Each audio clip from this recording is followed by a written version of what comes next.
Corona virus मजीद 23 मरीजों की जानें ले गया। 1629 अफराद में वायरस की तस्दीक। 24 घंटे के दौरान 2414 मरीज सेहतयाब हुए। एक्टिव केसेस 33,820 हो गए।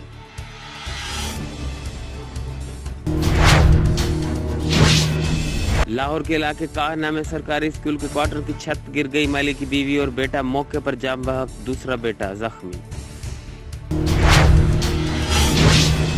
आजाद कश्मीर की वादी नीलम में बर्फबारी थम गई, लेकिन मुश्किलात कम न हो सकी। बर्फबारी की वजह से कई गाड़ियां फंस गईं। मकामी अफराद ने रस्सी की मदद से बाहर निकाली। रास्ते बंद होने की वजह से बालाई इलाकों में खाने पीने की शदीद किल्लत।